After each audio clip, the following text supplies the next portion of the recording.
Hola, buenas tardes.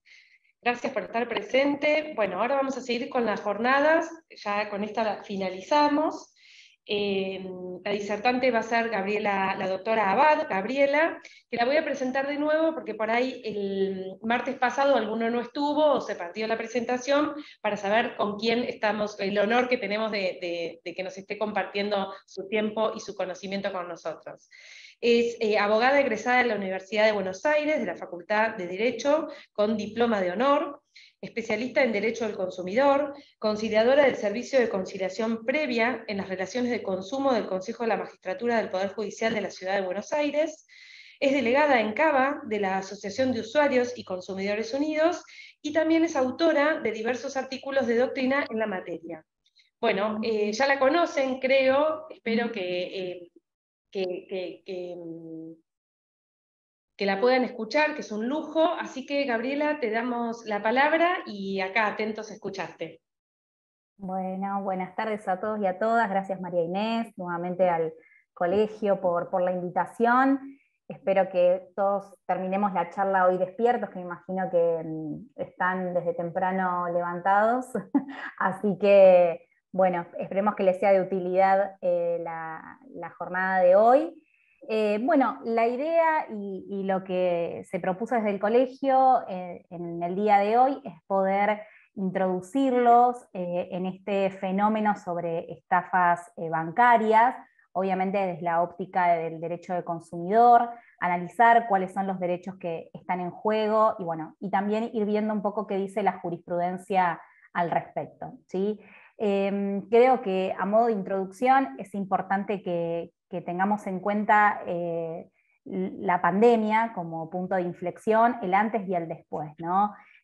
Con anterioridad a la pandemia, a raíz de la propagación del COVID-19, las maniobras de engaño, a ver, existieron, siempre existió, esto no es que es algo nuevo, pero antes existían de una manera tal vez más acotada, más reducida a cajeros automáticos, a la duplicación, por ejemplo, de las tarjetas de débito o de crédito, algún que otro llamado telefónico, pero con el aislamiento social, preventivo y obligatorio como consecuencia de la pandemia, provocó que nos volcáramos, me incluyo, todos seguramente los que estamos acá conectados, que nos volcáramos a los entornos digitales, ¿sí? Para poder satisfacer nuestras necesidades personales, financieras, económicas, o sea, lo que llevó a un aumento del uso y acceso permanente a las redes sociales y a las plataformas digitales, ¿sí?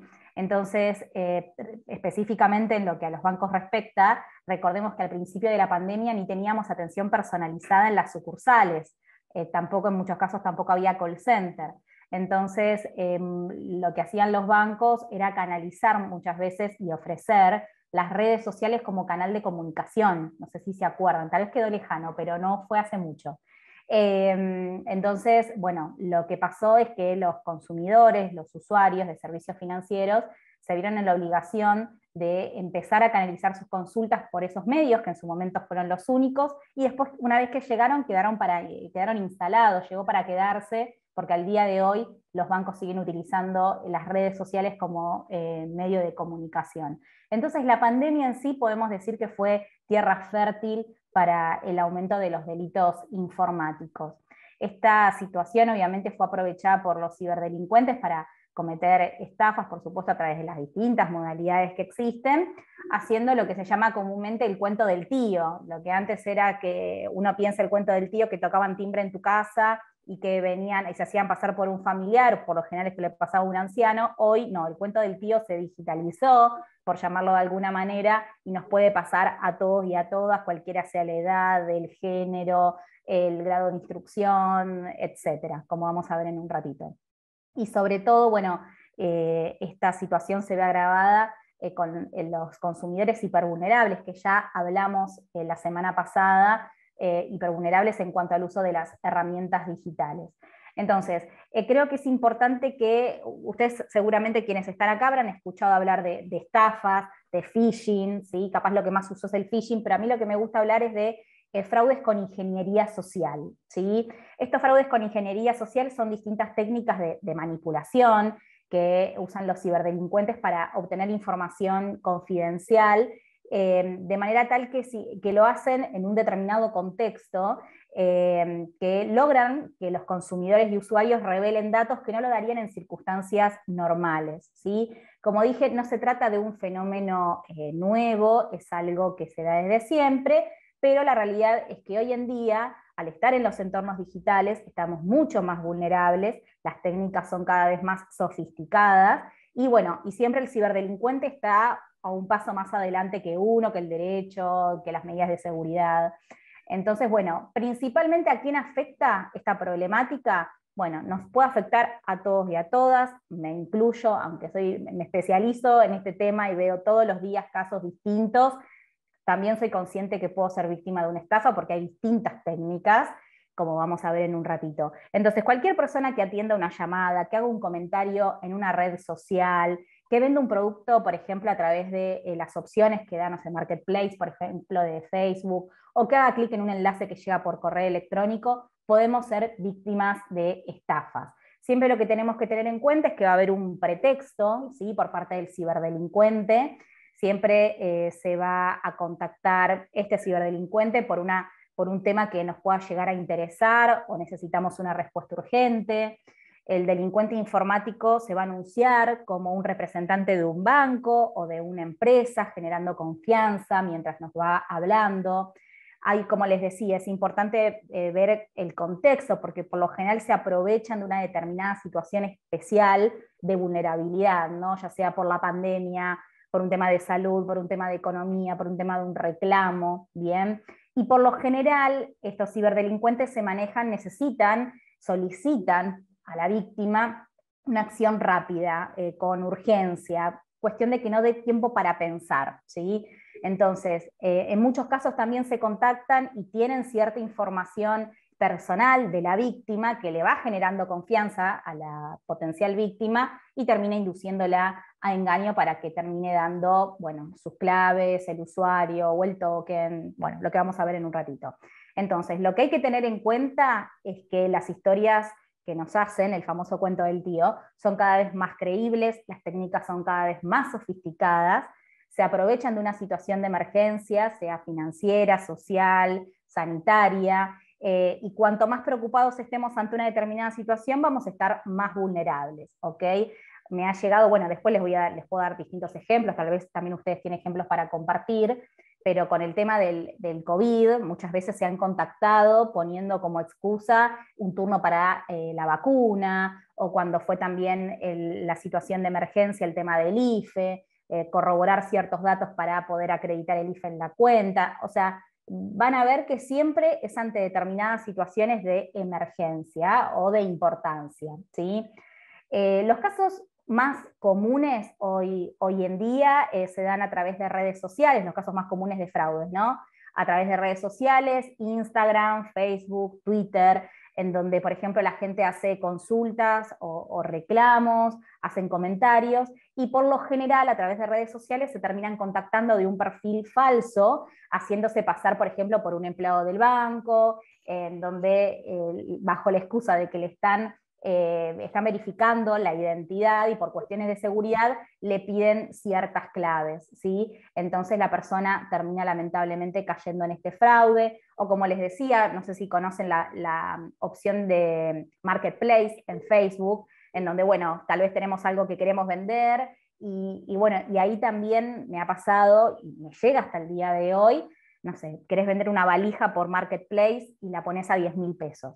Aparece un presunto comprador y te dice, bueno, te la compro, le pasas tus datos bancarios, tu CBU, y te envía un comprobante que parece verdadero, que en lugar de 10.000 pesos te transfirieron 100.000. Entonces te hacen todo el cuento, que se va a poner en contacto con vos una persona del banco para revertir la operación, y ese primer contacto que tenés con ese supuesto representante del banco lleva a que efectivamente termines dando tus claves, ¿sí? Bajo la inocencia, por decirlo de alguna manera, ¿no? Pero bueno, terminan induciéndonos, manipulándolos, como les decía, psicológicamente, para que terminemos entregando las claves. Así que las redes sociales es uno de los tantos medios a través de los cuales se empiezan a canalizar las estafas. Después también los llamados telefónicos, las páginas falsas, que tienen la apariencia también de ser páginas verdaderas y en realidad son falsas. Siempre hay que tener en cuenta que el candadito que figura en el margen superior izquierdo sea un candadito y no que no sea una página segura. Pero bueno, más allá de esos tips de seguridad, la realidad es que hay muchas páginas que tienen la apariencia de ser verdaderas de bancos, sobre todo, de hecho tipeamos tal vez, no sé, Banco Ciudad, como me ha pasado, a mí no, pero a los clientes que vienen y me informan que fueron estafados, por ejemplo, con este banco, que tipearon Banco Ciudad y les aparecía como primera opción la página falsa de Banco de Ciudad hecha por impostores, no es la verdadera página del banco. Entonces eso lo termina induciendo a engaños, se termina contactando gente que en realidad no es del banco y terminan lamentablemente dando sus datos, ¿sí? También los correos electrónicos que tienen la total apariencia de ser correos electrónicos verídicos, donde también piden una acción inmediata. Hace clic aquí porque se te bloqueó la cuenta. Y se ingresa, hace clic y bueno, y efectivamente terminan captando nuestros datos.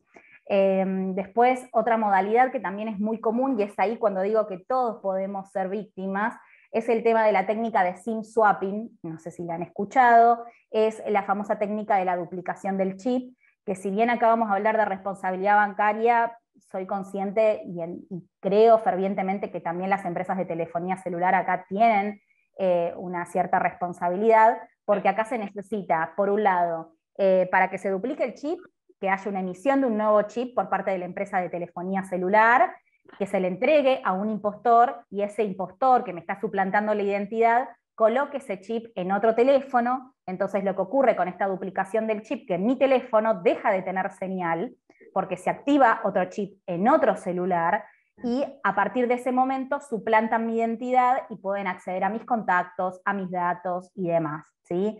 Y lamentablemente a través de esta técnica no es como en las otras que el consumidor tiene un cierto contacto con el ciberdelincuente, ¿no? Que otorga una clave o el usuario, sino acá no hay directamente contacto con nadie. Directamente el consumidor se da cuenta que fue estafado cuando se da cuenta que no tiene señal, que muchas veces no se da cuenta automáticamente que no tenés señal en el teléfono, porque muchas veces ocurre que no te manejás con un llamado telefónico o un mensaje de texto, sino que lo haces, por ejemplo, por internet o te manejas por WhatsApp. Entonces la gente se da cuenta tal vez de que fue víctima de una estafa cuando entra al mail y ve que en el mail aparecen operaciones que nunca hizo, ¿no? Que el banco le está avisando que se hicieron operaciones en su cuenta. Entonces, esta técnica es mucho más sofisticada, es mucho más compleja, el SIM swapping o duplicación del chip, lo cual, bueno, acá lamentablemente no hay mucho que se pueda prevenir. Acá nos caímos en la volteada de ser estafados y bueno, vamos a tener que hacer los reclamos correspondientes. Pero bueno, ya sea por redes sociales, por llamado telefónico, por un correo electrónico o esta técnica de SIM swapping que les comento, son el caldo de cultivo, ¿no? Para que se generen estas estafas. ¿Y qué operaciones son por lo general las que realizan los ciberdelincuentes a nivel bancario? Bueno, en un principio de la pandemia fue la toma de préstamos preaprobados, que bueno, la gente venía muy angustiada, llegaba muy angustiada porque no solamente fueron víctimas de una estafa donde por lo general se hace sustracción de dinero propio, sino también que los ciberdelincuentes tomaban préstamos preaprobados, que por tu calificación crediticia el banco te imponía la posibilidad de tener un préstamo preaprobado y a un solo clic el préstamo se acreditaba. Pero no es que solamente el préstamo se acreditaba, sino que también automáticamente ese dinero, como se acreditaba, pasaba a cuentas de terceros, ¿sí? Entonces, eso es lo que la persona no solamente fue víctima de una estafa, sino que queda como morosa ante el banco. Eso era lo más Gabriela, complejo. nada, Sí. te quería comentar que cuando yo estuve acá en la OMIC de La Plata, que fue al principio de la pandemia, la gente se desmayaba, tenía problemas de salud grave, porque era eso, no solo era que le sacaban todo el dinero, sino que los endeudaban de una manera. Yo me acuerdo de un señor que le habían sacado 500.000 pesos en aquel entonces, estaba descompensado, o sea, es una situación sumamente trágica, porque no solo te roban lo que tenés, sino que te endeudan y automáticamente giran el dinero a otras cuentas bancarias. ¿no? Totalmente. Es bravísimo. No, y te iba a decir también esto que decís de la manera en cómo nos engañan, ¿no? Esto que decís de las redes sociales, es muy común también que, por ejemplo, haces el reclamo al Banco Galicia porque, no sé, se me trabó la cuenta y de ahí te captan y ahí es donde usted que tiene el problema, o sea, hay que tener muchísimo cuidado con lo que uno manifiesta, porque somos Totalmente. tan vulnerables que le damos la propia información para que nos puedan engañar. Esto no quita la responsabilidad, ¿no? Pero quiero decir, hay que ser muy cautelosos con lo que uno dice en las redes sociales porque le damos la información al delincuente, ¿no? Totalmente, totalmente. De hecho, en los comentarios públicos, es ahí cuando el ciberdelincuente a través de, por ejemplo, tomás la precaución de ingresar al perfil, ya sea Instagram, Facebook, Twitter, el tilde azul, ¿no? Que con eso corroborás de que la página es verdadera. Y la gente, por ejemplo, en un post deja el comentario y pasa que a partir de ese comentario se contactan desde otro perfil falso, pero otro perfil falso que tiene la absoluta apariencia y es prácticamente igual porque replican los posteos que tiene la página oficial. Entonces, a partir de ese perfil falso se contactan haciéndose pasar por el banco, ¿no? Ni más ni menos. Y muchas veces me ha pasado, y esto no es un dato menor, de que no han dejado clientes que me han llegado al estudio, que no han dejado el comentario en el comentario público, sino que mandaron un mensaje privado al banco. Claro. Y en el mensaje privado, ahí después se contactó por otro perfil. O sea, ahí me parece, bueno, obviamente esto no hizo una investigación al respecto, porque capaz eso es más para la esfera penal, pero hay una filtración de datos claramente por parte del banco. Porque si yo te estoy escribiendo por un mensaje privado a tu red social oficial y de repente me están contactando de otra red social, bueno, ahí hay también algo raro. Me ha pasado en casos aislados, pero me ha pasado. Pero por lo general ocurre cuando dejas comentarios públicos. Yo he tenido un caso en donde la persona que le han robado los datos, tenía contacto con un empleado del banco, o sea, estaba en tratativas por un problema de unos cargos que le habían aparecido en la tarjeta de crédito, y digamos, la contacta a otra persona, pero con motivo de ese contacto previo, donde ella había ido a la sucursal, había hablado con la persona, ¿se entiende? Y sin embargo, de esa información, que no se sabe cómo la obtienen, la llamaron y bueno, ahí fue que ella dio los datos. Por eso digo, es como muy, no es, lo que decías vos al principio, Gabriela, todos podemos caer, porque está como muy estudiado. Perfeccionado todo, totalmente. Exacto, esa es la buena, yo, digamos. yo siempre digo, no es que es alguien que está del otro lado en su casa viendo a ver a quién puede estafar. Acá hay una red organizacional, ¿no? Son profesionales que están del otro lado. Por eso cuando la gente viene al estudio y viene tan angustiada y me dice, soy una tonta, soy un tonto, ya se sienten culpables. La realidad es que igualmente los bancos los hacen sentir culpables, que eso es otro tema. Pero la realidad es que esto está tan bien hecho que es muy difícil darse cuenta que está siendo posiblemente víctima de una estafa. Está todo muy bien hecho. Y una persona que en el común de los casos no está ayornada con la tecnología, cómo se utiliza una red social y demás, es muy probable que esto pase. Por eso es tan importante también la capacitación y la educación por parte de los bancos. Pero la realidad es que igualmente los bancos se escudan en las contestaciones de demanda, en que ellos hacen campañas de educación y hacen campañas de prevención, pero las campañas de prevención que hacen, las hacen por redes sociales, o sea, y esas campañas que pueden hacer por redes sociales tampoco llegan en la mayoría de los casos a todas las personas. Entonces, bueno, eso es lo que hay que también tener en cuenta, ¿no? A qué personas llega esa educación Sí. y, bueno, instrucción por parte de los bancos, ¿no?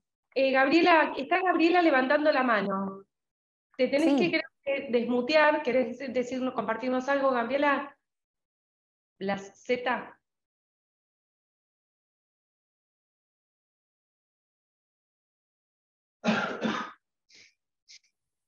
No te estamos escuchando, no sé si yo te tendré que Ah, te tenés que desmutear vos. Tenés que vos poner el micrófono. Y si no, manda la consulta por escrito, que yo te leo.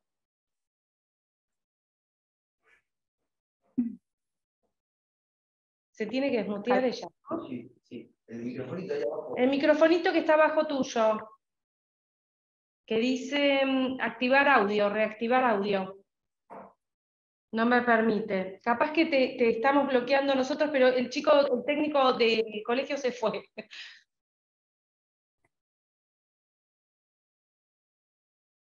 Claro, el anfitrión no lo permite, sí.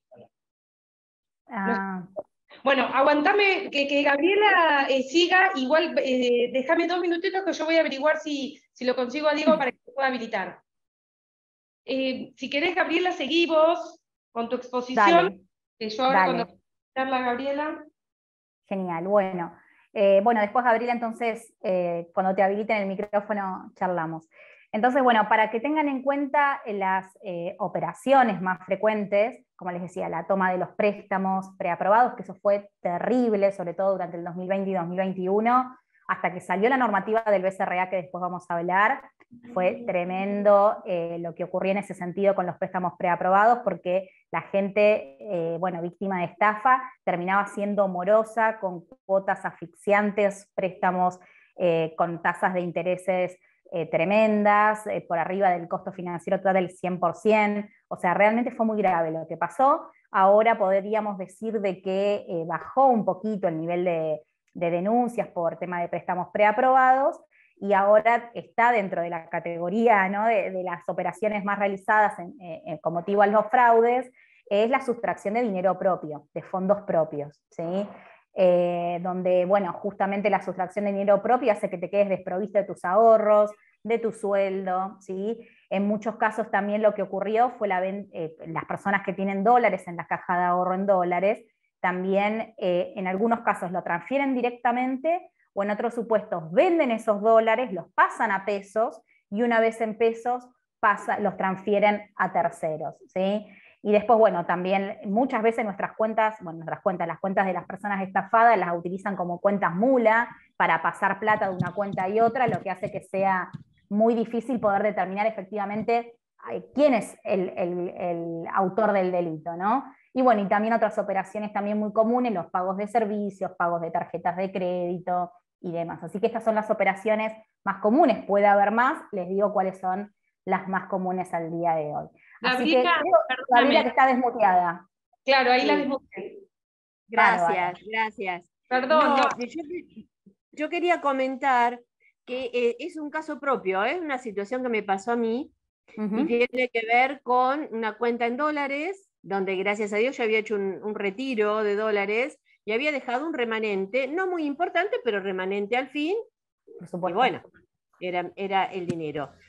Y sucede que me llega un mensaje del banco donde dice que mi usuario ha sido bloqueado por cuestiones de seguridad porque han intentado invadir la cuenta. Bueno, también Modo me bloquea y me dice que por razones de seguridad, como yo tenía la cuenta asociada a Modo, también me bloquea.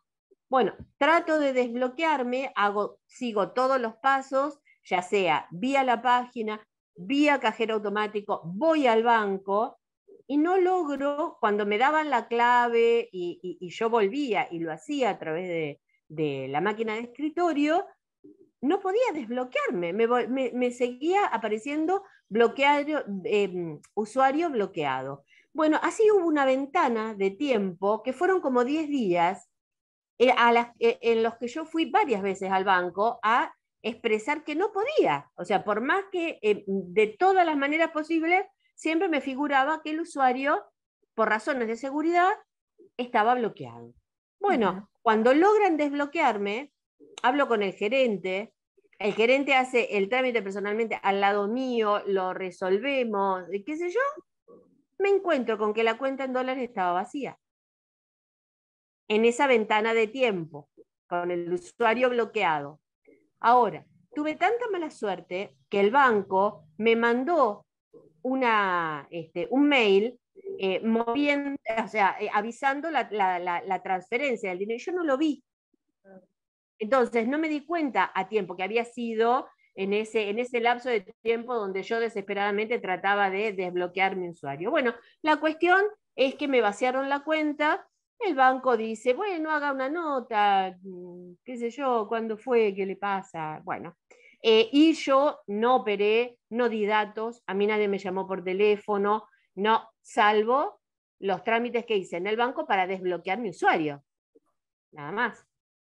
Sí, no, Gabriela, seguramente habrá sido esto que hablaba yo, capaz en ese correo que le llegó tal vez era falso, habría que ver el dominio donde le llegó, pero bueno, No, pero independientemente... el correo, no, ¿Era Gabriela, verídico del banco? el correo me avisaba la transferencia, que ya habían hecho la transferencia de mi cuenta en dólares a otra, que había No, habido pero una transferencia. el correo electrónico que le decía que su usuario estaba bloqueado.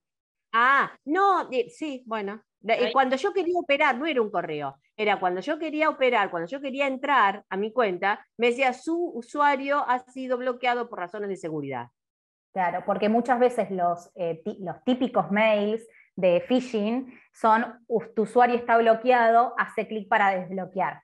Y uno ingresa sus datos de manera inocente, pensando, bueno, que justamente hubo un problema, y bueno, y es ahí donde captan los datos. Pero independientemente, Gabriela, como haya sido la estafa, no sé si los dólares los transfirieron directamente, los especificaron y después sí, a una cuenta de la tarjeta naranja, una cuenta de tarjeta naranja, y un nombre de una persona que aparece, después lo buscamos en el padrón y qué sé yo, y no tiene dirección, no tiene nada, ¿no? Es un fantasma esta persona. Es importante, Gabriela, que primero en principal haga la denuncia policial.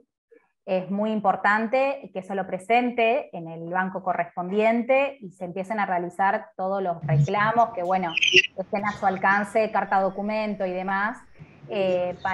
Escucho medio como, no sé si alguien está desmuteado. Porque habilité a Gonzalo que quiere hablar y se escucha mucho. Por ahí, si no, muteate vos, Gonzalo, así termina la idea, Gabriela, y después hablas vos. Bueno. Bien. Bien.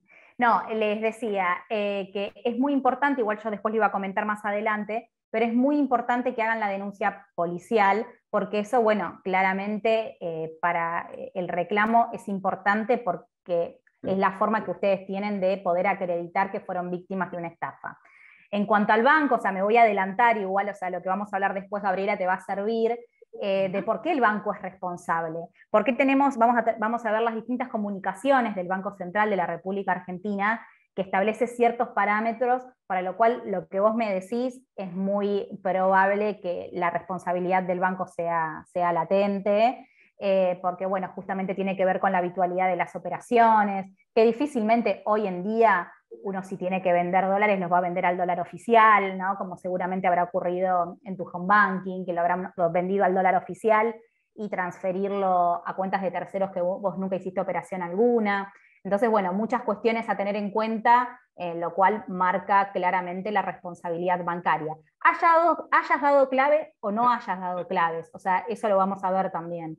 Porque independientemente de que el banco dice, bueno, vos viste tus claves o facilitaste a los ciberdelincuentes dando tus datos, bueno, la responsabilidad del banco va más allá, es una responsabilidad agravada, como vamos a ver. Entonces, es muy probable, por lo que me decís, sin haberme interiorizado en tu caso, de que el banco tenga que responder por esa fuga de dólares de tu cuenta. ¿Mm? Bien, muchas gracias. No, por favor. Gonzalo, ¿vos querías compartirnos algo?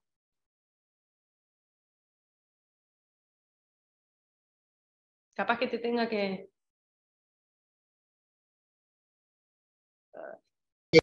Ahora no. Ay, no, perdón, te silencié, perdón. ¿Ahora? Sí, discúlpame. No, Gabriela, una pequeña pregunta antes de seguir. Sí, De Gonzalo. todas estas maniobras que vos acabas de describir, ¿hay alguna que llamen específicamente phishing o todo es phishing? No, en realidad phishing es pesca y cosecha de contraseñas, se lo dice si lo pasamos al castellano, ¿no? Al idioma Sí. español.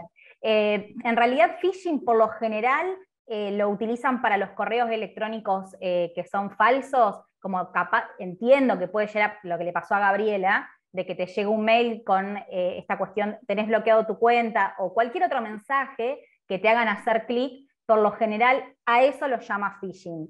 Pero en realidad a mí lo que me gusta hablar es de fraude con ingeniería social, o sea, que de una manera u otra nos terminan manipulando, ya sea telefónicamente o por una red social, o correo electrónico o llamado, para dar nuestros datos, ¿sí? A eso podríamos hablar de phishing, pero en realidad creo que lo más específico sería hablar de fraude con ingeniería social, ¿sí? Gracias. Por favor.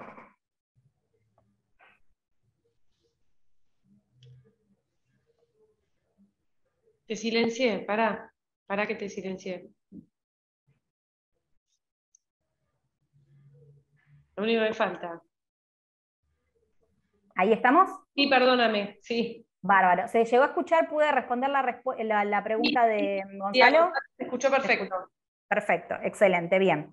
Entonces, continuamos con el tema de las estafas y vamos a introducirnos. Yo obviamente no soy especialista en derecho penal, sino en lo que es la esfera civil y específicamente derecho de consumidor, pero sí quiero darles un panorama de que si bien podemos plantear la responsabilidad civil del banco por lo que les ocurra a nuestros clientes, o bueno, Dios quiera que no, a nosotros como consumidores, sí es importante también ver que hay una esfera penal. Por eso le decía a Gabriela, tenés que hacer la denuncia, ¿sí? Entonces, ante este tipo de cuestiones podemos hablar de los delitos de defraudación, ¿no? Una defraudación, por un lado, una estafa simple, en donde la disposición patrimonial que sufre la víctima es ante un ardid o engaño, ¿no? Un error que sufre la víctima a través del ciberdelincuente, es decir, se basan en el abuso de la confianza o en el engaño, donde la intervención de la víctima es clave para la consumación de este delito, ¿no? Y por otro lado también tenemos la defraudación informática, el delito informático, ¿sí? Que acá el ardid o el error por parte de la víctima en sí es indiferente, porque el autor del delito en realidad lo que va a hacer es ingresar ilegítimamente al sistema informático, por ejemplo, del banco, para manipular, para alterar o suprimir ciertos datos, ¿bien? En un fraude informático, entonces, por lo general no hay intervención de la víctima, sino que la disposición patrimonial la hace el delincuente a través de medios tecnológicos, ¿no? No la víctima en sí. Entonces, en ambos casos lo que hay que tener en cuenta es que hay sí o sí un perjuicio patrimonial, ¿bien? Es por eso que a mi criterio, como les decía, es muy importante que la víctima haga la denuncia penal, vaya a la comisaría o a la fiscalía y haga la denuncia policial a efectos de poner en conocimiento al Estado de que, bueno, fue víctima de un delito, pero también esa denuncia nos va a servir como sustento para nuestro reclamo civil ante el banco, por ejemplo, ahora que estamos hablando de estafas bancarias, ¿ok? O sea, vamos a ver también que el Banco Central de la República Argentina, en el caso de préstamos preaprobados específicamente, establece que el banco tiene la obligación de cancelar ese préstamo siempre y cuando el consumidor presente la denuncia policial dentro de los primeros 90 días desde el vencimiento de la primera cuota. Entonces, por eso también vemos la importancia de poder hacer la denuncia policial. No importa que pasó una semana, que pasó un mes, que pasó 2 meses. Ustedes pueden hacer la denuncia, en todo caso, pueden después manifestar que recién tomaron conocimiento de ahora de que fueron víctimas de un delito, porque ustedes tampoco, bueno, somos colegas, pero el cliente que llega al estudio no tiene por qué saber que tiene que ir a hacer la denuncia. Entonces es importante que el primer paso sea ese, ¿ok? También, bueno, si ustedes van a ser conciliadores, tengan que tener en cuenta que tienen que asesorar, o no sé cuál va a ser la figura, Marinés, del conciliador, sí, pero va a ser importante también que puedan consultarle al consumidor, en ese caso, si hizo la denuncia policial y demás. No sé el rol de la intervención del conciliador. Sí, el rol del conciliador es justamente eso, es esta asimetría que hay. Nosotros como conciliadores o conciliadoras debemos velar por los intereses, si bien vienen con patrocinio, específicamente lo del CORECA acá en el colegio, si bien vienen con patrocinio letrado y hay alguien que, digamos, protege los intereses del consumidor o la consumidora, nosotros como rol conciliador, a diferencia del mediador, sí tomamos partido y por eso nos tenemos que capacitar en consumidor, como para conocer las reglas y, digamos, poder, no es la palabra asesorar, pero sí, digamos, poder indicarle al consumidor o a la consumidora lo que tiene que hacer, sí, claramente. Bien, Un rol perfecto. activo. Vale. Exacto, un rol activo, exactamente, a diferencia de una mediación. Bueno, entonces, ¿cuáles son los derechos que están afectados, ¿no? Los derechos que están en juego ante una estafa bancaria, ¿no? Bueno, en primer lugar, y un poco lo que vimos la clase pasada, es el derecho a la seguridad, ¿sí? Es el principal derecho que se ve vulnerado ante una estafa bancaria. En materia de tecnología, la realidad es que no solamente somos vulnerables, sino que en muchos casos somos hiper vulnerables, ¿sí? El derecho a la seguridad en los entornos digitales comprende que los proveedores, en este caso los bancos, deben velar por el hecho de que las operaciones que se realizan a través de sus plataformas, de las aplicaciones, de los dispositivos o canales de atención, sean lo suficientemente seguros y que se puedan prevenir los riesgos y peligros que donde puedan estar comprometidos la seguridad, los intereses económicos o los datos personales de los consumidores. O sea, en una relación de consumo, el deber de seguridad en sí se equipara con el deber de indemnidad, ¿ok? Entonces, cuando hablamos de la responsabilidad de los bancos, estamos ante un claro supuesto de responsabilidad objetiva, ¿sí? Una responsabilidad objetiva agravada, porque tengamos en cuenta que la actividad que hacen los bancos, sobre todo, bueno, los privados, que es una actividad privada, tiene una gran trascendencia social, ¿sí? Hay un gran interés público y una función social detrás de esa actividad. Entonces los bancos tienen un rol preponderante en la sociedad, por eso digo, estamos frente a un supuesto de responsabilidad objetiva agravada, lo cual requiere que los bancos se manejen con profesionalismo, con idoneidad, con experiencia respecto de los servicios bancarios que ofrecen. Y también es importante que los consumidores financieros en el entorno digital tengan una protección igual o mayor a la que se da presencialmente, ¿sí? Cuando vamos a la sucursal. Nosotros si queremos solicitar un préstamo y vamos a sucursal, la seguridad se da porque el oficial de cuentas va a verificar nuestro DNI, va a verificar nuestros datos, y eso de qué forma se hace de manera digital. Entonces, la misma seguridad que cuando vamos a hacer una operación de manera presencial, se tiene que dar si se hace una operación de manera digital, ¿bien? Entonces, como primer derecho que está en juego, el derecho a la seguridad. Otro de los derechos que están en juego es el derecho a la protección de los intereses económicos, que un poco lo habíamos mencionado la vez pasada. Tanto el derecho a la seguridad como el derecho a la protección de los intereses económicos, recordemos que es un derecho de raigambre constitucional, que está expresamente previsto en el artículo 42 de la Constitución Nacional. Entonces, antes de hablar de la Ley de Defensa del Consumidor, antes de hablar del Código Civil y Comercial, tenemos que hablar de la Constitución Nacional, del artículo 42, ¿sí? Que establece que en una relación de consumo, todos los consumidores y usuarios tenemos derecho a la seguridad, a la protección de los intereses económicos, el derecho a la información adecuada y veraz, y al trato digno, que estos son los derechos que, casualmente, son los que principalmente están vulnerados en el caso de una estafa bancaria, ¿sí? Entonces le decía, derecho a la seguridad, derecho a la protección de los intereses económicos, el derecho a la información también, ¿sí? El derecho a la información también es muy importante desde el punto de vista de que en caso de una estafa bancaria, por lo general ocurre de que el banco no brindó información cierta, clara, detallada, de cuáles son los riesgos existentes de utilizar su plataforma y utilizar la aplicación que ellos mismos nos obligan a utilizar. Porque en muchos casos podemos elegir, pero en la gran mayoría de los casos, hoy en día, tenemos que operar sí o sí por home banking, si no quedamos fuera porque hay operaciones que en sucursal ya no se hacen. Entonces, nos están obligando a utilizar las herramientas digitales.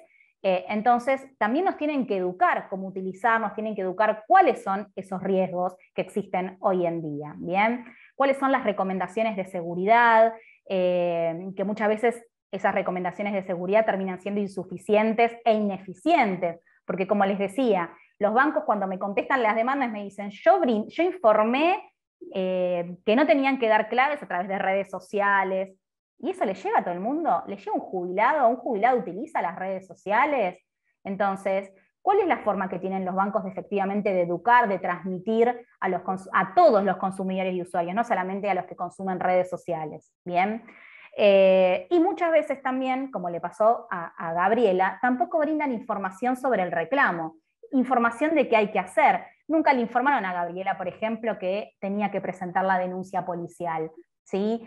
Nunca le informaron cuáles eran los pasos a seguir del reclamo. Como decía ella, presente una nota. ¿Dónde está mi derecho a la información de los dólares, por ejemplo? Llevando el ejemplo que trajo Gabriela, ¿no? ¿Qué es lo que pasa? ¿Qué investigación hicieron sobre ese reclamo? ¿No? Yo hice un reclamo, desconocí una operación. ¿Qué hicieron ustedes al respecto? Esa información, entonces, por lo general, ese derecho también se encuentra vulnerado. ¿Bien? Y después, bueno, por supuesto, el trato digno es otro derecho que tenemos como consumidores y que lamentablemente ante una estafa bancaria por lo general también se ve vulnerado. ¿Por qué? Porque no atienden nuestro reclamo, si lo atienden nos hacen sentir culpables de que nosotros dimos nuestras claves, se deslindan de responsabilidad, nos responden en cualquier momento, en cualquier plazo. Y muchas veces me ha pasado, bueno, un poco Marinés lo que vos decías, la gente viene, no sé, ante un préstamo, supongamos, que viene descompuesta, se siente mal por lo que le está pasando, que no tiene respuesta. ¿Por qué? Porque también te colocan en una situación vergonzante, te hacen sentir mal. Toda la gente que me llegó al estudio me dice, me hacen sentir que, perdón la expresión, pero que no me da la cabeza. Y simplemente lo que hice fue, bajo engaño, dar una clave, pero nada más. Entonces, eso también es lo que tenemos que tener en cuenta, ¿no? De que va más allá del tratamiento del reclamo, sino también cómo nos tratan. Entonces, es muy importante también tener en cuenta que estos derechos, por lo general, son los que más se encuentran vulnerados ante una estafa. Siempre recordemos, nos tenemos que sustentar en el artículo 42 de la Constitución Nacional. En la ley 24.240 tenemos el artículo 4 referido al derecho a la información, artículos 5 y 6 referido al derecho a la seguridad, artículo 8 bis referido al trato digno, que también hay que tener en cuenta que ante la violación al derecho al trato digno, la 24.240, que es la Ley de Defensa del Consumidor, expresamente establece la posibilidad de que el consumidor pueda solicitar la sanción por daño punitivo, ¿sí? El artículo 52 bis. Así que eso también es muy importante tener en cuenta, más allá del daño moral, hasta de un daño psicológico, llamémosle, porque puede ser que esta situación a mucha gente le trae realmente muchos problemas en su estado anímico. También podemos hablar de daño punitivo, ¿ok? También podemos basarnos en el Código Civil y Comercial, artículo 1097 referido al trato digno, artículo 1100 referido al derecho a la información, y también hay una sección específica dentro del Código Civil y Comercial que es referido a los contratos bancarios entre consumidores y usuarios, que también le invito a que lo puedan leer, ¿bien? Y bueno, y creo que la reina de todo esto son las normativas, las comunicaciones del Banco Central de la República Argentina, que, o sea, hasta ahora vimos las normas generales, por decirlo de alguna manera, ahora vamos a ver la normativa específica, y que creo que es trascendente, porque creo que la normativa del Banco Central es bastante clara al respecto, ¿bien? Así que bueno, vamos a ir desmembranando las distintas normas que hay. En primer lugar, tenemos la comunicación 6017, del BCRA, que establece los requisitos mínimos de gestión, de implementación y control de los riesgos relacionados con la tecnología, y se refiere básicamente a la seguridad de los canales electrónicos de los bancos, donde ordena a los bancos específicamente a tener un programa de concientización y capacitación de seguridad informática, en donde esos sistemas, esos mecanismos, tienen que estar implementados por una verificación fehaciente de identidad de los clientes, ¿sí? Y que además sus sistemas deben incluir técnicas de detección y prevención de la apropiación de datos personales a través, bueno, de estos ataques de ingeniería social, como hablábamos hace un ratito.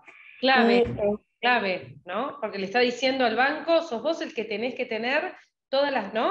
O sea, esa comunicación es clave al momento de decir, bueno, porque yo estaba pensando, ¿no? Sí, se viola el derecho a la seguridad, ¿no? Claramente no nos brinda el banco la seguridad que nos tiene que brindar como usuarios.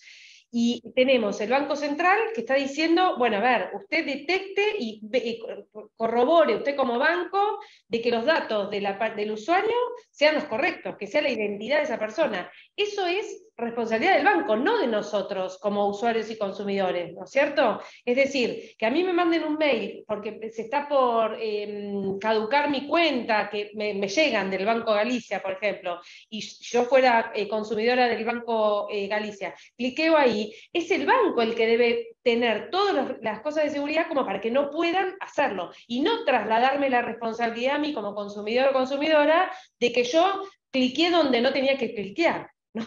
Totalmente. Es eso. Y ahora a medida que vayamos avanzando en las comunicaciones vas a ver que es muy claro. Sí, perdón. No, por favor, al contrario.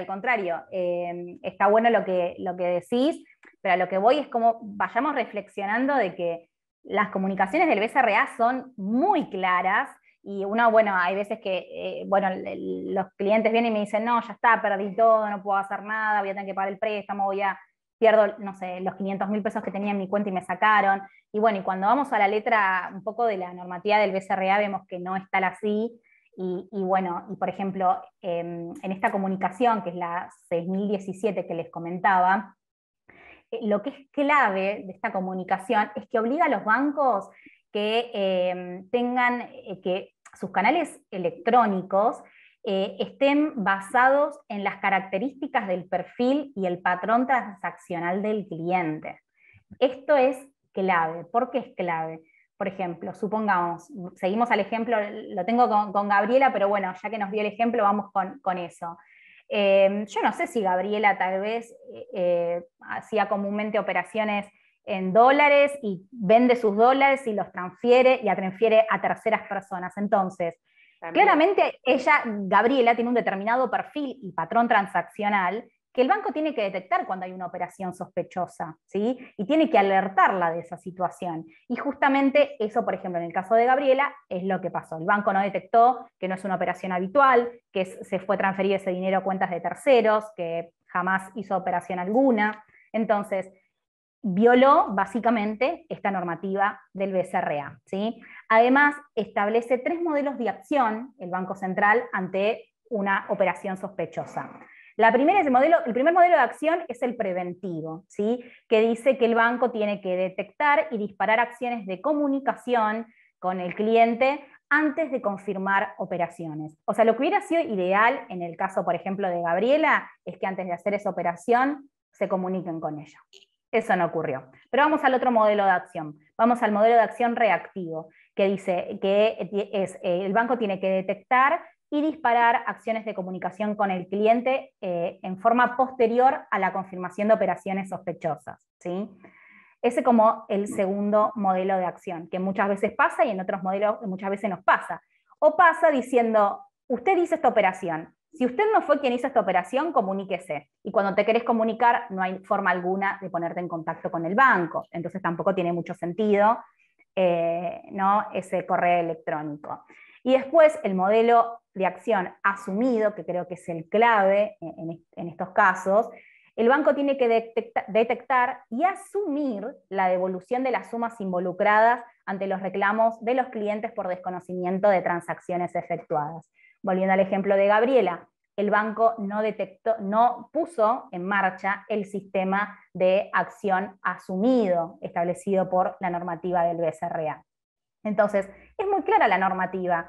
El banco, tanto antes como durante como después, tiene que tener alertas. Y claramente en ninguno de los casos, siguiendo con Gabriela, lo ha cumplido con ese modelo de acción. Entonces ahí ya vemos cómo se transgrede esa normativa.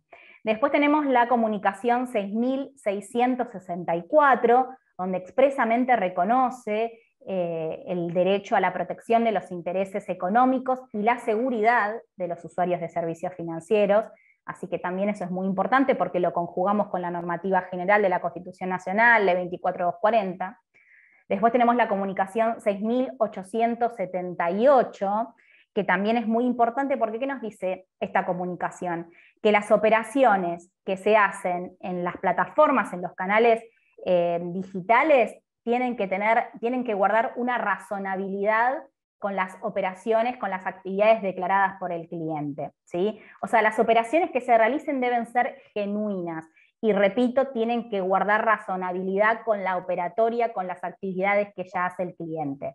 Les repito, es la comunicación 6878. Igual después se las paso, no hay problema. El anterior, que también están preguntando el anterior, decinos los dos números, por favor, de las comunicaciones. Vale, les digo, la primera es la 6017, ¿sí? Sí. Esa es la primera, que les mencioné, que les hablé del tema de los modelos de acción que obliga el banco. Después, la segunda es la 6664, que se refiere a la protección de la seguridad e intereses económicos. La tercera es la 6878, que refiere a que las operaciones deben guardar razonabilidad con las actividades declaradas por los clientes y deben ser genuinas. Y ahora vamos con dos comunicaciones que son claves por el tema de préstamos preaprobados, que es la comunicación 7319, que es de septiembre del 2021, del año pasado, y la comunicación 7370, que es de septiembre del año pasado. Y justamente estas comunicaciones lo que vinieron a hacer es poner un poco un freno y también poner ciertos requisitos que los bancos tienen que cumplir al momento de acreditar un préstamo preaprobado. Volviendo a lo que hablaba al principio de la jornada, cuando apenas comenzó la pandemia, los bancos tenían la posibilidad de que en los home banking figure ya de acuerdo, no sé, al riesgo crediticio de cada cliente, otorgar la posibilidad de un préstamo preaprobado, ¿sí? Entonces, ese préstamo preaprobado se solicitaba ingresando al home banking, colocando el token, la clave de esta segunda clave de autenticación, y se acreditaba automáticamente en la cuenta. Entonces, ante esta opción, ante esta posibilidad, el ciberdelincuente lo que hacía es que una vez que ingresaba al home banking, tenía la posibilidad de solicitar ese préstamo y no solamente sacar toda la plata que tenía la persona en su cuenta, sino también esa plata que se acreditó del préstamo, transferirla a cuenta de terceros. Entonces, esto era una tragedia, como decías bien vos, me encantó esa palabra. Esto era una tragedia para los consumidores, una tragedia realmente financiera. Entonces, lo que hizo el Banco Central, es poner una especie de reconocer esta problemática, al fin y al cabo lo que hizo fue eso, y establecer ciertos requisitos al momento de depositar un préstamo preaprobado. O sea, vino a establecer ciertos parámetros para la aprobación de un préstamo preaprobado. Y en primer lugar, lo que dice esta comunicación 7319, que es la primera que salió, que establece que para la autorización de un crédito preaprobado, la entidad bancaria debe verificar fehacientemente la identidad de la persona. A ver, creo que eso era bastante lógico, ¿no? Pero bueno, el Banco Central expresamente vino a decir, señores, para poder acreditar un préstamo preaprobado, primero se tiene que verificar fehacientemente la identidad de la persona. ¿Y cómo se verifica fehacientemente la identidad de la persona? Mediante técnicas de identificación positiva. Y también lo que exige el Banco Central es que deberá constatar previamente que no se hayan modificado los datos de contacto, porque también cuando ingresan a tu home banking, por lo general lo que hacen es modificarte el mail o el celular y demás. Entonces también tenía que tener la previsión tienen que tener al día de hoy la previsión de que no se hayan modificado esos datos. Una vez verificado y todo este proceso que les acabo de informar, la entidad debe comunicarle por todos los medios posibles al consumidor que tiene un crédito que se va a acreditar y que se encuentra aprobado y que se va a acreditar, y tiene que hacerlo dentro de las 48 horas, ¿sí? O sea, no inmediatamente, sino dentro de las 48 horas. Se va a poder reducir ese préstamo, si ese plazo, si efectivamente media una conformidad fehaciente por parte del consumidor. Si no, son 48 horas, que se entiende que es un plazo en donde, bueno, el cliente se puede arrepentir, o si fue víctima de una estafa, ni más ni menos, es un tiempo prudencial para poder detectar y para poder frenar la operación, ¿sí? Y después tenemos la comunicación 7370, que es de 2 meses después, de septiembre del 2021, que vino a complementar esta comunicación que recién les acabo de comentar, y lo que dice específicamente es que la entidad, o sea, el banco, la entidad financiera, queda exceptuada de cumplir todo el procedimiento que anteriormente les comenté en dos situaciones. En primer lugar, si por ejemplo para la autorización de un crédito preaprobado, para verificar la identidad del cliente utiliza soluciones biométricas con prueba de vida, ¿sí? Es decir, o sea, mediante datos biométricos que uno provee, no sé, nuestra cara, nuestro rostro, o determinadas cuestiones biométricas, puede el banco garantizar de que efectivamente es la persona que está solicitando el préstamo. O si no, que es lo más interesante, que la entidad financiera cancele el préstamo preaprobado, asuma la devolución de las sumas involucradas y anule los posibles efectos de la situación crediticia ante, bueno, por ejemplo, Veraz, supongamos, siempre y cuando presente la denuncia policial dentro de los 90 días corridos desde el vencimiento de la primera cuota, ¿sí? Entonces, si uno presenta la denuncia policial, que es lo que le comentaba a Gabriela, en el caso de un préstamo preaprobado, el banco lo que puede hacer es cancelar ese préstamo siempre que se presente dentro de ese plazo la denuncia policial, ¿ok? Así que bueno, hasta acá estamos, porque es como mucha información, pero bueno, creo que es lo relevante para poder fundar los reclamos. ¿Alguien tiene ¿Alguna alguna duda? A ver, Gabriela, ¿para qué te busco?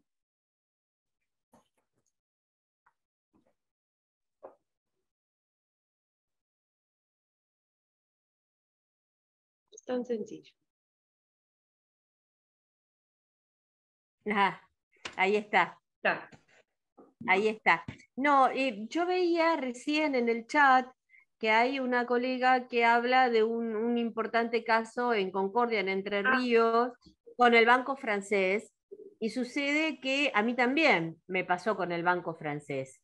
E hice una consulta con un colega que es del Colegio de Abogados de La Plata, que es alguien especializado en el tema informático, físico y todo lo demás, y me comentó que el Banco Francés está rankeado como uno de los principales bancos con problemas de este tipo. Sí, ¿no? de hecho, Gabriela, el BBA, el Banco Francés, el Banco Galicia y el Banco Santander fueron multados el año pasado por la Secretaría de Comercio por 5 millones, creo que Galicia por 4 y el BBA y el Santander por 5 millones por temas de seguridad, justamente por el motivo de las estafas. Así que sí, definitivamente es de los bancos más denunciados, y los precedentes que vamos a hablar ahora en un ratito, también en gran parte el protagonista es el Banco Francés. Así que vas a tener para fundar tu reclamo, no te das Para problema. fundarlo. Muchas gracias. No, por favor. Así que bueno, para ir... Sí. Para Gabriela, que ahí estoy... Daniela Morales. Sí, buenas tardes. Hola, ¿cómo estás? Sí, ahí me escuchan. No, justamente me pasó la semana pasada de una audiencia en Coprec con Banco Francés y tuve la situación de mencionar esta situación de que era normal para ellos, ¿sí? Por eso estábamos tratando de llegar a un acuerdo, y se me ofendió el abogado de Banco Francés a mencionarme, decirme que ellos desconocían si tenían causas en contra, si fuera normal o no, que sean así llamados a mediaciones ante Coprec por la falta de seguridad provisionada por ellos. Y a todo esto, a mí lo que me causó gracia o asombro fue que la mediadora de Coprec, en vez de bajarle el tono al colega, sino que mencionó que es verdad, que en las audiencias de Coprec, como es todo privado, tendríamos que tratar el tema en cuestión. Y yo digo, obviamente estoy tratando el tema de cuestión de mi cliente, pero no vamos a ser ciegos de ver de que se llevó con tanta normalidad este tipo de casos que deberían ya tener un parámetro de cómo actuar, ¿no? Y evitarnos llegar a una audiencia para que cierren cuentas abiertas falsamente o demás. Lo que desconocía era esta sanción que habían tenido ellos. Eso también está bueno como para poder fundar que es normal y público para ellos que están teniendo tantos casos. Totalmente, sí, fue, y de hecho, como le decía a Gabriela y a todos, ¿no? Por ejemplo, el Banco Francés es de los que tiene antecedentes, de los primeros antecedentes que hay, es contra el Banco Francés, ¿sí? Y efectivamente es de los más denunciados. Yo formo parte de la Asociación Usuarios y Consumidores Unidos, y efectivamente el Banco Francés es de los más denunciados, Banco Galicia, de los bancos privados, bueno, el francés, el Galicia, el Superville, bueno, gran parte, o sea, creo que no me quedó un banco que no me haya llevado una estafa bancaria. Sí, pero... yo creo que sí, pero bueno, yo le mencioné, les digo, es público, digo, además, justo había salido a la semana anterior un fallo, y le mencioné, me dice, doctor, usted no puede traer a colación casos. Y él me dice, tenemos que tratar de su cliente, le digo, pero yo lo que estoy tratando es llegar a un acuerdo para resolver, le digo, el problema que ustedes me están desconociendo de que él haya abierto las cuentas y de por demás. Bueno, conclusión, lo único que ofrecía Banco Francés era cerrar las cuentas, no ofrecía monetariamente nada. Y obviamente, porque yo denuncié a Banco Francés porque se habían abierto cuentas falsas a nombre de mi cliente y a una empresa prestamista que daba los créditos vía electrónica. Y claro, o sea, a lo que ignoraba eran estas circulares del banco, porque la empresa prestamista directamente retiró, el primer ofrecimiento había sido el monto principal, o sea, con el que dieron de préstamo sin los intereses. Ahora directamente retiran todo. El Banco Francés lo único que ofrece es cerrar las cuentas y nada más. Y encima el cierre de cuentas sin la mención de que fueron fraudulentamente abiertas. Eso es lo que también a mí y la mediadora, yo quería que quede en el acta y la mediadora insiste que no puede dejarlo. Insiste que no pueden haber acuerdos parciales, también se hicieron unas cuestiones que capaz vas a explicar más al finalizar la clase, el tema de en las audiencias qué se puede poner o no en el acta, porque yo podría resolver ahora el tema principal de mi cliente, que es la deuda, y después continuaré con las acciones legales por otro lado, pero mi miedo es qué queda en el acta o qué no. Mira, en el acta, por lo general, al ser confidencial, es correcto de que no se puede dejar constancia de nada, pero eso no quita que si llegase a un acuerdo, que efectivamente ahí se pueda dejar sentada una determinada situación, como me ha pasado a mí. Más que nada, más allá de la denuncia policial que pueda tener tu cliente, si llegás a un acuerdo, está bueno que pueda dejar constancia de lo que se reclamó, más allá de que después las empresas, sin reconocer hechos ni derechos, ofrezcan X cosa, ¿no? Sí, Igual sí, sí. difícilmente vas a llegar a un acuerdo y vas a, por ejemplo, seguramente te van a hacer renunciar a que puedas reclamar los daños y perjuicios, así que tal vez lo que te conviene directamente es avanzar judicialmente. Sí, sí, sí, sí, era mi duda más que nada eso, pero sí, porque ofrecen 5.000 pesos de indemnización, nada más. Sí, sí, sí, sí. Pero, Es bastante, bueno, no sé cómo llamarlo sí. ese tipo de ofrecimientos, pero Muchas sí. gracias. No, por favor, por favor. Gabriela pregunta si le podés dar los datos de las multas a los bancos. Seguramente, ay, te silencié, para. No, Sí, sí. ¿me escuchan? Sí, Sí. después si quieren, si querés, Marinés, te paso, también con la jurisprudencia que vamos a hablar ahora, les paso las multas, porque yo, por ejemplo, en mis demandas siempre para mí es clave informar sobre las multas que tengan los bancos. ¿Pero por qué es importante? Porque si nosotros vamos a solicitar daño punitivo, que es justamente por la actitud desaprensiva que tienen los bancos, que haya otros damnificados, porque justamente a veces me rechazan este tipo de pruebas por el hecho de decir, bueno, pero yo tengo que, por el caso concreto, no por todo lo que le pasa a la sociedad, pero no, al contrario, y es ahí cuando tenemos que fundar nuestro pedido de prueba, de que el daño punitivo, para probar, justamente una de las cuestiones es la incidencia en la sociedad, ¿no? Cómo afectó la generalidad, cómo afectó esa actitud del banco a la generalidad también de la población, de la sociedad toda. Entonces, por ejemplo, con la cantidad de denuncias que hay en defensa del consumidor, o, por ejemplo, mostrando que hubo una sanción por parte de la Secretaría de Comercio por el solo hecho de que tiene, sus medidas de seguridad son insuficientes e ineficientes, eso también marca una presunción para que el juez nos pueda dar pueda decretar justamente una sanción por daño punitivo, ¿okay? Como lo vamos a ver en la jurisprudencia que les traje para que hoy charlemos. Así que bueno, si les parece, acá veo en el chat la asociación es Usuarios y Consumidores Unidos, ¿sí? Y bueno, y después la documentación, yo te lo paso, María Inés, y bueno, y después vos se la haces llegar, ¿te parece? Sí, obvio, obvio. Se las mando por mail. Bárbaro. A todos los anotados. Excelente. Entonces, bueno, para la frutilla del postre, vamos a terminar de concluir si los bancos son o no responsables. Creo que, bueno, después de lo que charlamos, me parece que un poco la respuesta es evidente, pero bueno, para analizar la responsabilidad bancaria, siempre aclaro desde el punto de vista civil y desde la óptica del derecho de consumidor, no desde el punto de vista de responsabilidad penal, porque no es la esfera.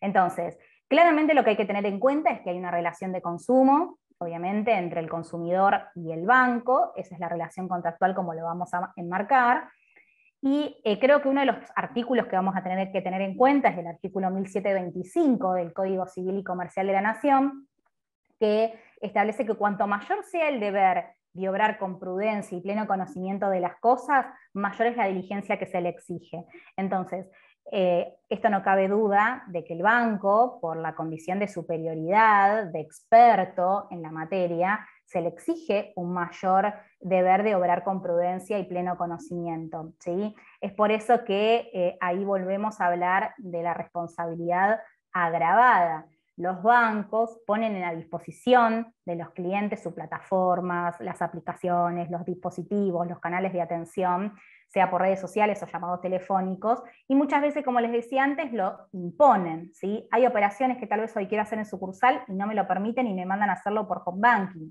Entonces, los bancos son quienes crean, diseñan, organizan, actualizan esas aplicaciones. Entonces, cada vez son más las operaciones que se pueden realizar justamente por canales alternativos. Entonces, lo que tienen que tener en cuenta de que cada vez se reduce más la posibilidad de hablar con una persona de carne y hueso y nos tenemos que terminar limitando a hablar con una máquina, y hasta hoy en día con la inteligencia artificial, ¿no?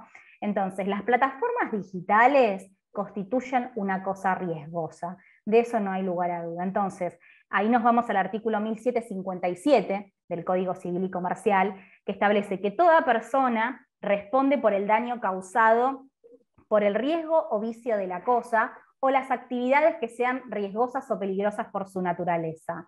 Y que la responsabilidad, dice el Código Civil y Comercial, es objetiva. Bien, entonces, por esto, o sea, volvemos a lo mismo, las plataformas, los dispositivos que ponen los bancos a disposición son una cosa riesgosa y como tal tienen que hacerse responsables por eso. Entonces, los sistemas informáticos del banco tienen que ser lo suficientemente robustos e inteligentes para detectar operaciones inhabituales, ya sea por la cuantía de los montos, porque los destinatarios son desconocidos, porque se está manejando desde un IP inhabitual, bueno, entre otros parámetros, ¿sí? Entonces, hasta que el banco no confeccione un perfil transaccional del cliente, van a ser responsables por cada operación fraudulenta que se haga en su plataforma, ¿sí?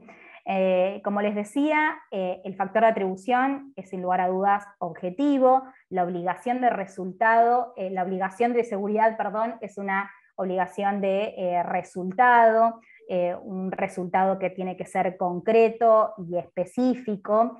Los bancos no pueden entonces delindarse de responsabilidad hablando o informando de que actuó diligentemente o que tomó todas las medidas de seguridad, porque ahí estamos frente a un factor de atribución subjetivo y acá la responsabilidad es objetiva. Entonces, no resulta suficiente alegar tampoco de que fue el consumidor el que descuidó sus claves o que fue un tercero el que hizo, el que ingresó al sistema e ingresó y realizó el fraude, ¿sí? Esos no son argumentos suficientes ante una responsabilidad objetiva agravada, ¿ok? Entonces, en conclusión, los bancos únicamente van a poder eximirse de responsabilidad si se demuestra que la causa ha sido ajena. ¿Cuándo es esto? Cuando hay caso fortuito. Claramente, un caso de phishing no es un caso fortuito, ¿ok? Entonces, los bancos, por el simple hecho de que las plataformas digitales sean una cosa riesgosa, deben hacerse cargo de los riesgos propios de la plataforma. Y un phishing, un fraude con ingeniería social, es un riesgo propio de la plataforma, ¿sí? Entonces, por eso los bancos son, obviamente siempre hay que analizar cada caso en concreto, son responsables, ¿ok? Así que bueno, hasta acá alguna duda, si no, avanzamos con la jurisprudencia y ya terminamos, los dejo libres. No, ¿Estamos? no, sí. Bárbaro. Bueno, entonces, de los casos más relevantes, si bien tenemos en los últimos meses jurisprudencia en el tema, creo que también es importante siempre rememorar un fallo contra Banco Ciudad del año 2008, es Bioniascas Carlos contra Banco Ciudad, es un poco complicado el apellido, después se los paso, donde es uno de los primeros antecedentes en donde la Cámara en lo comercial, Cámara Nacional en lo comercial, condena justamente al Banco Ciudad por haber violado justamente el deber de seguridad, responsabilizó al banco por los perjuicios ocasionados a un consumidor que fue víctima de un hecho ilícito y sufrió una extracción irregular de los fondos, ¿sí? Entonces, establece y confirma una vez más que las obligaciones del banco es la obligación de seguridad, que tiene que brindar la misma confianza y seguridad, tanto si la operación se hace de manera presencial como si se hace de manera electrónica. Bueno, y que por más que el consumidor haya dado el PIN o haya dado alguna clave personal, eso no es suficiente motivo para liberar de responsabilidad al banco, ¿sí? Así que eso es un fallo súper interesante para que lo lean, y que bueno, que hoy en día esos argumentos siguen siendo plenamente vigentes, y esto es del 2008, ¿no? O sea, y en el transcurso de este tiempo se modificó la Ley de Defensa del Consumidor, se modificó el Código Civil y Comercial, y aún así este fallo es sumamente, los argumentos de este fallo es sumamente vigente, ¿sí? Ahora bien, como les decía, con motivo de la pandemia, muchas veces hay bancos de que sí, han sido más flexibles y reconocer, por ejemplo, una instancia de conciliación o de mediación, de poder solucionar el caso, pero hay otros casos que no se lograron solucionar, y en ese caso, bueno, tuvimos que, en mi caso, accionar contra varios bancos que, bueno, no reconocían su responsabilidad. Así que tenemos bastantes antecedentes. El más nuevito, que bueno, tengo acá al doctor Consoli, que él fue uno de los letrados que formó parte de esta causa, que es Dufour Daniela contra Banco Hipotecario. Es muy nuevito este antecedente. Se hizo lugar a la demanda, se declaró la nulidad de un préstamo preaprobado que fue tomado por la actora, que fue víctima de un hecho defraudatorio. Bueno, se ordenó el reintegro de las sumas que se le habían sustraído, y además se le aplicó una condena por daño moral de 300.000 pesos y un daño punitivo de 500.000 pesos. O sea, fue, la verdad, muy buena sentencia. Y bueno, y un poquito lo que hablaba hoy en su momento, ¿no? De que la función del banco no es vender una licuadora, hablando mal y pronto. Estamos frente a una actividad que trasciende socialmente. Entonces, el banco debe nutrirse de profesionalismo, de idoneidad, de experiencia en la gestión del negocio, ¿no? Y es ahí donde, bueno, se remarca justamente, nuevamente, la obligación de seguridad, y bueno, y nuevamente habla de que la responsabilidad del banco es un supuesto de responsabilidad objetiva agravada, y me pareció interesante, José, no sé si ahora querés, me tomo el atrevimiento de ver si querés contar algo, pero creo que fue muy interesante en donde el juzgado lo que dice es que este deber de seguridad tiene que ser lo suficientemente amplio para abarcar la vigilancia permanente del banco, la remoción inmediata de obstáculos o elementos extraños, el control ininterrumpido de mecanismos y toda medida que sea necesaria para la custodia y para resguardar la seguridad de los clientes. Así que bueno, y finalmente se concluyó de que el banco no tenía un sistema lo suficientemente seguro. Así que bueno, creo que fue un fallo muy bueno, y que bueno, tiene unos días nada más de vida.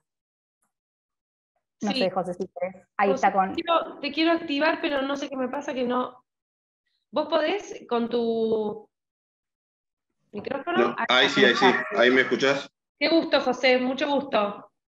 Un gusto para mí. Bueno, a Gabriela ya la conozco, pertenecemos a la misma asociación y la estoy siguiendo en varias de sus conferencias. El material que ella tiene y pone siempre con mucha generosidad a disposición, la verdad que es de muy bueno.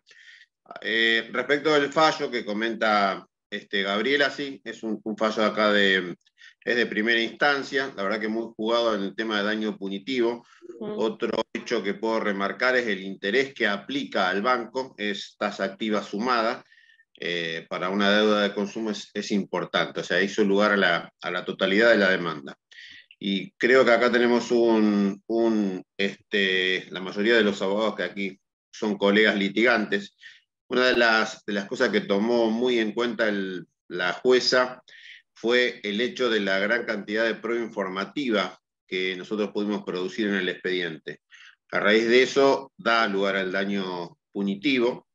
El fallo tuvo mucha trascendencia aquí en la región, como también en otros lugares, por lo cual yo convoco a los colegas que estén trabajando sobre esta temática que pidan informe a los distintos organismos públicos.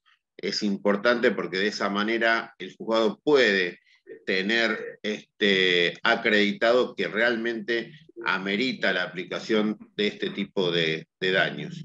A su vez, nosotros también producimos una pericial psicológica para el daño moral, si bien no era necesario, pero ayudó, porque dio una incapacidad lo suficientemente importante como para que meritúe ese tipo de prueba. También les quiero decir que ese fallo fue apelado por la entidad bancaria. Nosotros, a su vez, pedimos una cautelar que estamos esperando de que salga al Banco Central. O sea, generalmente jugamos bastante fuerte como para ver si logramos que ellos avengan a un entendimiento, a un arreglo. Y mañana tengo en la misma característica un sistema de implementación de la oralidad que tenemos en la provincia de Santa Fe con el mismo banco, con otra víctima. Después seguramente le pasaré a Gabriela si tenemos la misma suerte. Entiendo de que sí, porque más o menos es similar. Seguramente Gabriel les enviará el fallo, es un fallo novedoso, con una jueza que realmente se jugó y mucho por, en este caso, una persona vulnerable que, bueno, ella fue víctima le habían extraído directamente la totalidad de su sueldo, trabajaba en una compañía de seguro como administrativa.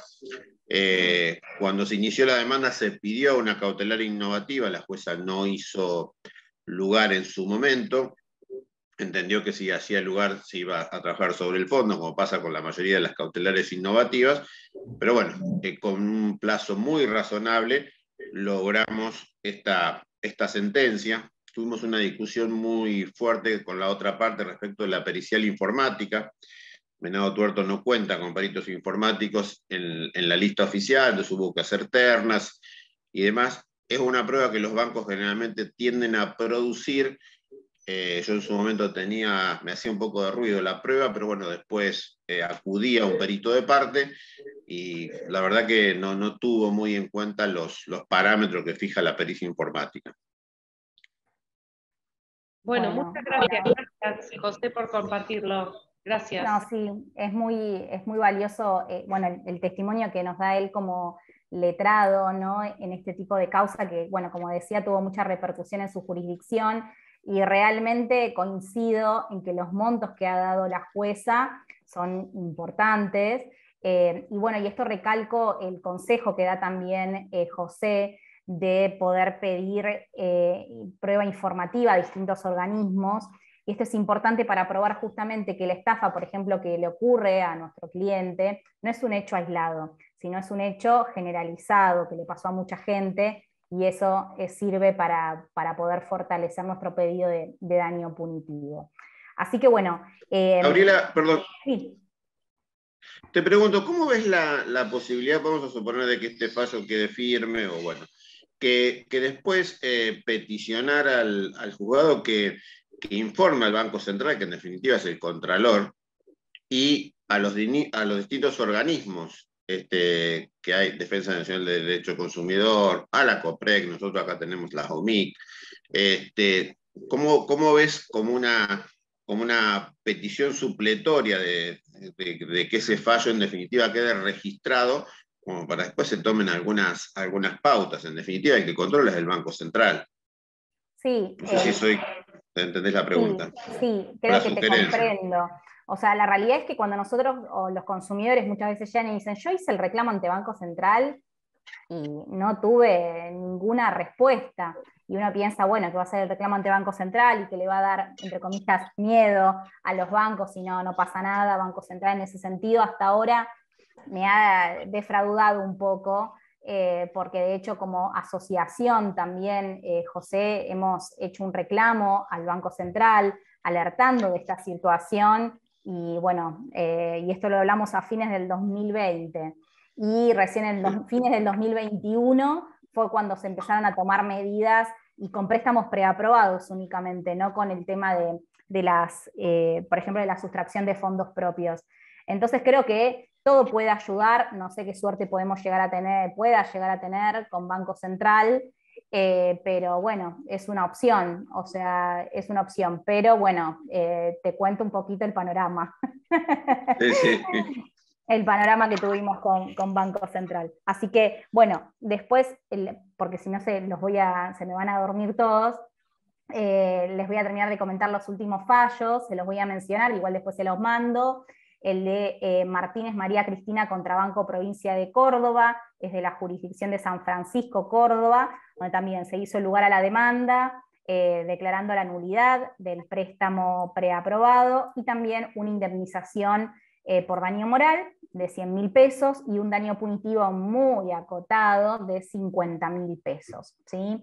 Lo que me pareció interesante de este fallo es que dice que más allá de que los bancos hoy en día quieran darle celeridad a poder otorgar este tipo de préstamos, que es importante no perder de vista la naturaleza jurídica del contrato, ¿no? Porque muchas veces los bancos, para salir a competir con empresas fintech y demás que dan préstamos online, la realidad es que se olvida muchas veces de la naturaleza jurídica de este contrato, la complejidad y los riesgos que implica. Así que bueno, me pareció muy interesante.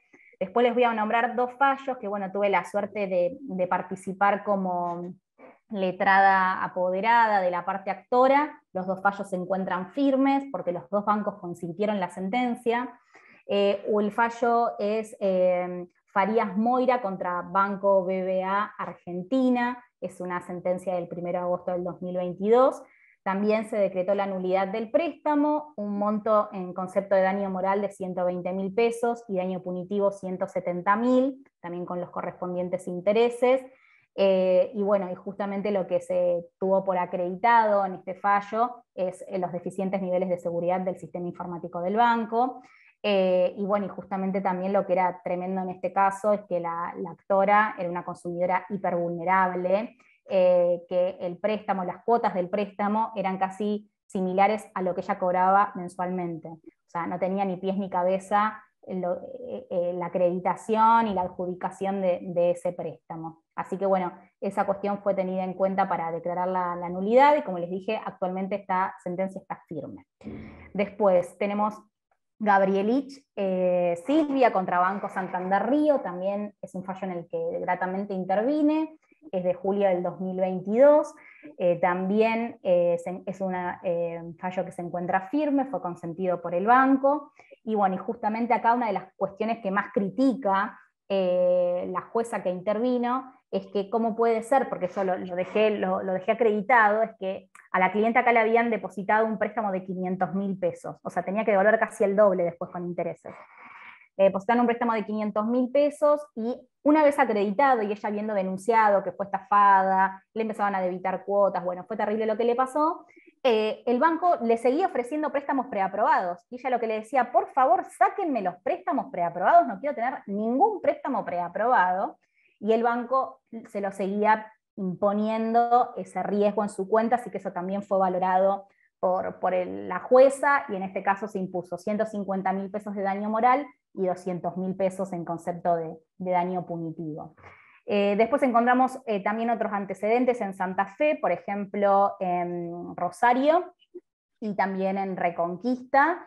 El de Rosario es Gómez Betsabe Martina contra Banco Galicia y de Buenos Aires, y el de Reconquista Santa Fe, Roda Ramona Luján contra Banco de Santa Fe. En ambos casos también se declaró la nulidad de los préstamos.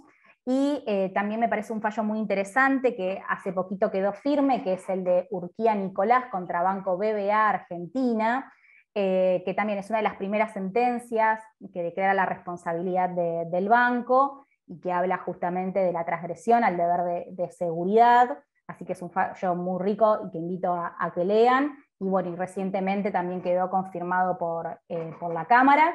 Si bien morigeró, disminuyó los montos en concepto de daño moral y punitivo, igualmente consideró y recalcó la responsabilidad del banco. Y después les dejo un fallo también de su localidad, de La Plata, este es del 14 de febrero del 2022, que es Suárez Daniel Ricardo contra Banco de la Provincia de Buenos Aires, también un jubilado hipervulnerable que fue víctima de phishing y también le habían depositado un préstamo fraudulento y también le habían hecho un adelanto de haberes.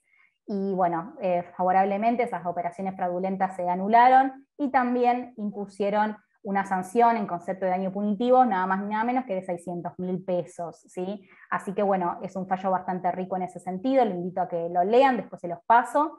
Y bueno, y más allá de estos antecedentes que resuelven la cuestión de fondo, también tenemos antecedentes que han sobre medidas cautelares, en donde pusieron un freno al cobro indiscriminado de las cuotas mensuales de estos préstamos fraudulentos, así que también tenemos, o sea, no tenemos tantas sentencias que resuelven la cuestión de fondo, si tenemos innumerables sentencias, resoluciones que disponen medidas cautelares a favor de los consumidores, poniendo un freno al débito indiscriminado de las cuotas. Así que bueno, como reflexión final, y bueno, es un poco lo que ya estuvimos y les comenté, o sea, esta es una problemática transversal que nos puede afectar a todos, a cualquiera de los que estamos acá, por más que seamos abogados, por más que yo pueda saber un poco más, un poco menos, la realidad es que todos podemos ser víctimas, independientemente de nuestra clase social, de nuestro nivel educativo, de nuestra edad, de nuestro género. Siempre va a ser importante analizar cada caso en concreto, analizar cómo fue la estafa, cómo fue ese contexto, el perfil del consumidor, cómo respondió el banco ante la denuncia. Todo eso es a los fines de determinar la responsabilidad del banco y la gravedad de la conducta a los fines de poder pedir los daños y perjuicios correspondientes en caso en que bueno, no se pueda solucionar en una instancia previa. Así que bueno, espero que le haya sido de utilidad, espero que estén todavía todos despiertos, a pesar de estar seguramente levantados desde temprano, y bueno, y quedo a disposición, y todo lo que estuvimos charlando, los fallos y demás, y los artículos que escribí sobre el tema, se los voy a estar facilitando para que lo tengan. Bien, perfecto. Hay algunas preguntas, pero bueno, se me van porque son muchas. ¿Existe jurisprudencia respecto a estafas con dólares y su devolución en dicha moneda? Por ejemplo, en esa misma moneda no. Yo en el caso que les mencioné de Gabrielich, lo que hicieron fue pasarlo al dólar oficial, lamentablemente. Pero no, sí, en algunos casos también están reconociendo en algunos acuerdos, por ejemplo, hay muchos bancos que no reconocen, a esto hablo de acuerdos, de sentencias, por ejemplo, sí del reconocimiento, pero no en moneda extranjera, por más que yo lo pida en moneda extranjera. Por ahí y después se puede pedir, yo he tenido algún caso, hay ahora un participante acá presencial que quiere hablar, es aunque sea el cambio oficial al día de la fecha y no al momento de la extracción, ¿no? Por cómo fluctúa a nosotros el valor dólar, no es lo totalmente mismo. Sacaron en diciembre y haces todo un proceso para tratar de conseguirlo y te lo van a devolver hoy, bueno, por lo menos lograr que te lo devuelvan en el oficial, pero de hoy, que claramente es distinto al oficial de cuando te lo trajeron. Lamentablemente en nuestro país es así, no, pero totalmente. bueno, un También poco más en el monto. A ver, vos querés hacer una consulta. Sí, una consulta más que nada relacionada a la imposición del daño moral en cuanto a su cuantificación. O sea, ¿qué criterios fundamentalmente se tienen? ¿Fuiste vos el que lo preguntaste acá? No, porque alguien lo preguntó en el chat, parecido. Ah, ok. ¿Escuchaste, Gabriela? el tema de la cuantificación del daño moral. ¿Eso? No, a ver. Punitivo. Del daño punitivo.